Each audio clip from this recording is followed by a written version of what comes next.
मेरे प्यारे बच्चों, हिंदी वागधारा चैनल में आज आपका पुनः स्वागत है। इस उम्मीद से कि आप अपनी तैयारी कर रहे होंगे और अपनी तैयारी के प्रति सचेत और सक्रिय रहते हुए इन श्रृंखलाओं का भी विधिवत अध्ययन कर रहे होंगे। ये श्रृंखलाएं आपके लिए बहुत ही परीक्षाओं के लिए उपयोगी सिद्ध होंगी। तो उम्मीद करता हूँ कि आप इसे पूरी शिद्दत से शुरू से अंत तक देख रहे होंगे। आइए आगे बढ़ते हुए हम सब आज अगली श्रृंखला की शुरुआत करते हैं। श्रृंखला के सारे प्रश्न किसी न किसी परीक्षा में जरूर पूछे गए हैं, तो आप इनका विधिवत अध्ययन जरूर करें। इसलिए आइए हम अपने पहले प्रश्न की शुरुआत करते हैं। प्रश्न नंबर 1, ऐसे स्वर की दो मात्राएं जिनका प्रयोग तो किया जाता है किंतु स्वर में समावेश नहीं किया जाता। ए अयोगवाह, बी रूढ़ वर्ण, सी अर्धस्वर, डी कोई नहीं। तो कह रहा है ऐसे स्वर की दो मात्राएं जिनका प्रयोग तो हम करते हैं अपनी भाषा को पूरा करने के लिए, लिखावट के लिए, लेकिन उनका समावेश नहीं करते हैं, उनको अयोगवाह के रूप में ही जानते हैं, अंग और अह। इसलिए विकल्प ही हमारा सही हो जाएगा, अयोगवाह। प्रश्न नंबर 2, शायद आज वह आए में काल है। ए सामान्य वर्तमान काल, बी संभाव्य भविष्य, सी सामान्य भूत, डी कोई नहीं। शायद आज वह आए में काल है, तो ये भविष्य में आने के जो है संभावना व्यक्त की जा रही है, इसलिए विकल्प भी सही हो जाएगा, संभाव्य भविष्य। प्रश्न नंबर 3, चारु पर्याय है। तो चारु का अर्थ, शाब्दिक अर्थ हम जानते हैं, चारु माने सुंदर होता है, इसलिए सुंदर है। बी शोभन, ये भी सुंदर का पर्यायवाची है चारु का, इसलिए ए भी है। सी मनोज, दोनों है, कोई नहीं, कोई मतलब नहीं। सी अगर मनोज होता तो मनोज भी सुंदर का पर्याय होता है, वो भी हो जाता। प्रश्न नंबर 4, सैंधव पर्याय है। ये है बी तुरंग, सी रविसुत, डी सभी। तो सैंधव का शाब्दिक अर्थ होता है घोड़ा, ये घोड़े का पर्याय है, इसलिए विकल्प ए हमारा है भी सही है। तुरंग जो तेज गति से चलता है, ये भी है। रविसूत्र सूर्य का पुत्र भी कहा गया है गति के कारण, इसलिए ये भी है। विकल्प डी हमारा सही हो जाएगा, सभी। प्रश्न नंबर 5, अनंग पर्याय है। ए कुसुमेषु, बी पंचसर, सी पुष्पधन्वा, डी सभी।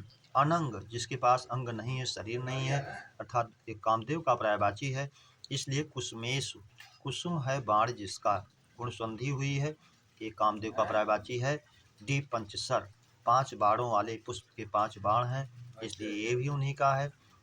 सी पुष्पधन्वा, पुष्प की धनुष है जिसकी, ये भी कामदेव का है, इसलिए विकल्प डी ये सभी का पर्यायवाची, सभी सही हो जाएगा। प्रश्न नंबर 6, किस लिपि को वैज्ञानिक लिपि कहा जाता है। ए देवनागरी लिपि, बी ब्राह्मी लिपि, सी रोमन लिपि, डी गुरुमुखी।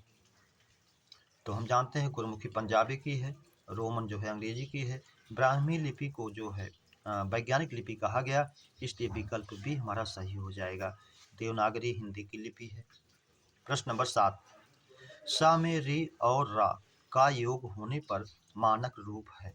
श्री या श्री इस तरह से भी लिखा जाता है, श्रा, तो ये दोनों है, विकल्प ये ही सही हो जाता है, श्रा सा, श्रा श्रा, कोई नहीं से कोई मतलब नहीं है। प्रश्न नंबर 8, 12वां विश्व हिंदी सम्मेलन कहाँ हुआ।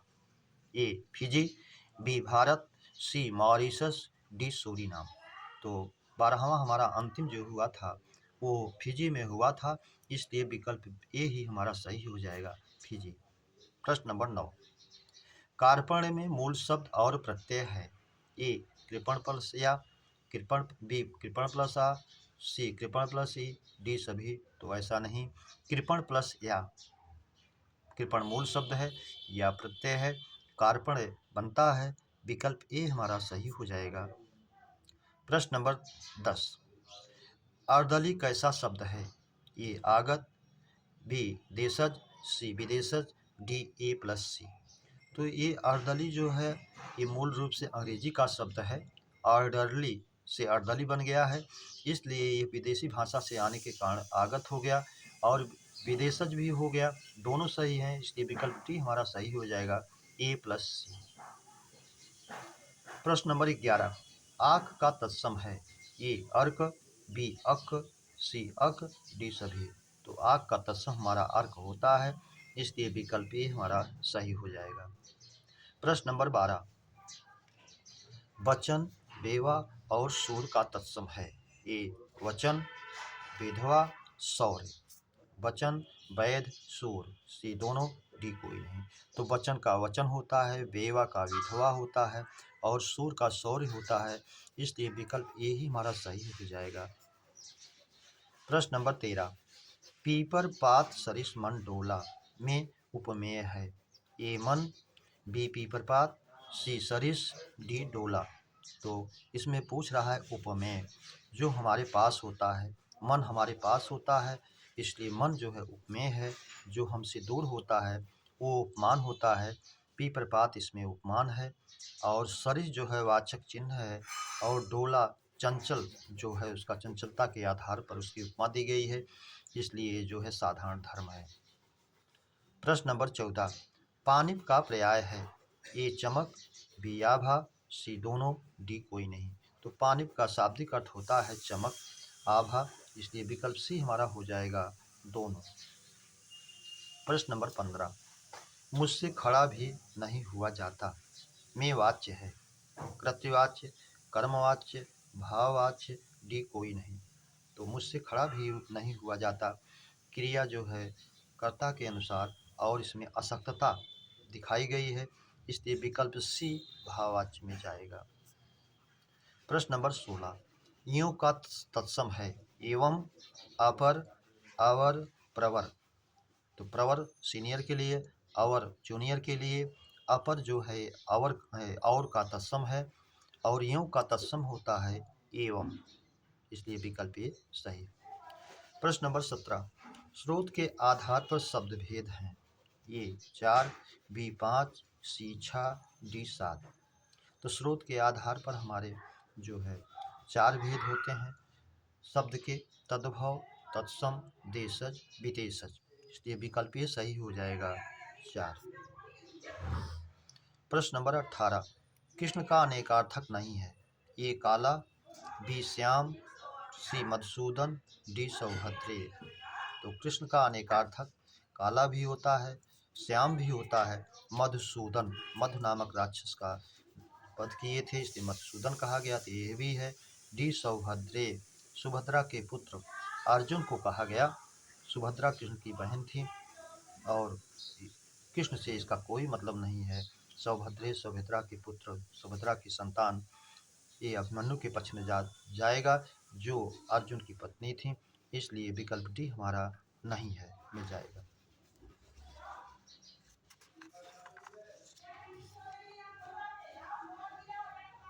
प्रश्न नंबर 19, जब संज्ञा या अव्ययों की आवृत्ति होती है तो समास होता है। ए अव्ययी भाव, बी कर्मधारय, सी तत्पुरुष, डी द्वंद्व। तो संज्ञा की आवृत्ति जब 2 बार होती है तो वो भी जो है अव्ययी भाव होता है और जब अव्यय होता है पूर्व में तो वो भी होता है या पुनरावृत्ति हो, आवृत्ति हो उसकी, जैसे दिनों दिन रातों रात आप कहते हैं, तो इस तरह से विकल्प ही हमारा सही हो जाएगा अव्ययी भाव। प्रश्न नंबर 20, जो क्रिया अभी हो रही थी में काल है। सामान्य वर्तमान, अपूर्ण भूत, सामान्य भूत, संभाव्य भूत। जो क्रिया अभी भूतकाल में जारी थी अपूर्ण थी, इसलिए विकल्प भी सही हो जाएगा अपूर्ण भूत। प्रश्न नंबर 21, एक भारतीय आत्मा किसे कहा गया है। ए माखनलाल चतुर्वेदी, बी केशवदास, सी धर्मवीर भारती, डी कोई नहीं। तो एक भारतीय आत्मा माखनलाल चतुर्वेदी को कहा गया है, इसलिए विकल्प ए सही हो जाएगा। कठिन काव्य का प्रेत केशवदास को कहा गया है। प्रश्न नंबर 22, अब चला जाए में वाच्य है। ए कृत्यवाच्य, बी कर्मवाच्य, सी भाववाच्य, डी कोई नहीं। तो ये जो है भाव को दर्शा रहा है, अब चला जाए, इसलिए ये भाव होगा, भाववाच्य होगा, विकल्प सी हमारा सही हो जाएगा। प्रश्न नंबर 23, भव का स्त्रीलिंग है। भवानी, भवा, भवी, सभी। तो भव भगवान शंकर का है और ये स्त्रीलिंग हो जाएगा उसका, तो भव का स्त्रीलिंग होगा भवानी। आप कहते भी हैं भवम भवानी सहितम नमामि। प्रश्न नंबर 24, स्वयं की प्रशंसा करने वाला वाक्यांश का एक शब्द है। आत्मश्लाघी, श्लाघी, अतिश्लाघी कोई नहीं। तो स्वयं अपनी प्रशंसा करने वाला आत्मश्लाघी, इसलिए विकल्प ए हमारा सही हो जाएगा। प्रश्न नंबर 25, कांच का तत्सम है काच, कर्च, कच, कंच। तो कांच का तत्सम काच होता है, इसलिए विकल्प ए हमारा सही हो जाएगा। प्रश्न नंबर 26, किस शब्द में अनुनासिक है? ए कदम्ब, बी कंगन, सी टंकण, डी आँख। तो जिसमें चंद्रबिंदु होती है वो जो है अनुनासिक होता है, और जिसमें ये अनुस्वार है वो अनुस्वार युक्त होता है, इसलिए विकल्प डी हमारा सही हो जाएगा। प्रश्न नंबर 27, अशुद्ध विलोम युग्म है? ए तिक्त, मिष्ट, सही है। बी कठोर, कोमल, ये भी सही है। सी उग्र, प्रचंड, ये जो है एक दूसरे के पर्यायोक्ति हैं, पर्याय हैं, ना कि विलोम है, इसलिए यही जो है अशुद्ध युग्म है। और सरस का नीरस ये विलोम है, शुद्ध है। प्रश्न नंबर 28, द्विकर्मक वाक्य में को चिन्ह किस कर्म के साथ प्रयुक्त होता है? ये मुख्य कर्म, बी गौण कर्म, सी दोनों, डी कोई नहीं। तो जिसमें वाक्य में को दिखता है जिस कर्म के बाद, वो गौण कर्म होता है, और जिसमें को नहीं दिखता है वो मुख्य कर्म होता है। और मुख्य कर्म प्रायः क्रिया के पास होता है, सहायक क्रिया के पास होता है। तो अब सहायक क्रिया क्या, मुख्य क्रिया के पास होता है। मुख्य कर्म जो है वो को दिखेगा नहीं और मुख्य क्रिया के पास रहेगा, और जहाँ ये को चिन्ह दिखेगा आपको वो गौण कर्म होगा, इसलिए को जो है गौण कर्म के साथ दिखता है। विकल्प बी हमारा सही हो जाएगा। प्रश्न नंबर 29, स्रोत के आधार पर शब्द भेद हैं? ए 3, बी 4, सी 5, डी 4। तो उत्पत्ति, स्रोत या इतिहास के आधार पर तीनों में से कुछ भी कहे, हमारे 4 भेद बनेंगे, तद्भव, तत्सम, देशज, विदेशज, इसलिए विकल्प बी हमारा सही हो जाएगा। प्रश्न नंबर 30, अशुद्ध तद्भव तत्सम है? ए मीठा, मिष्ट, सही है। बी तीता, तिक्त, ये भी सही है। सी सेठ, श्रेष्ठ, ये नहीं है, अगर श्रेष्ठ ही होता तो ये भी सही हो जाता, इसलिए अशुद्ध है ये। कंघी, कंकती, ये शुद्ध है। प्रश्न नंबर 31, एक शब्द वर्ण संकर कोटि का नहीं है? ए स्कूल मास्टर, बी रेल यात्रा, सी पानदान, डी राजमहल।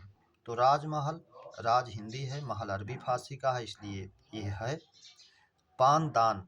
पान हिंदी का है, दान अरबी फारसी का है, इसलिए ये भी 2 भाषाओं का है।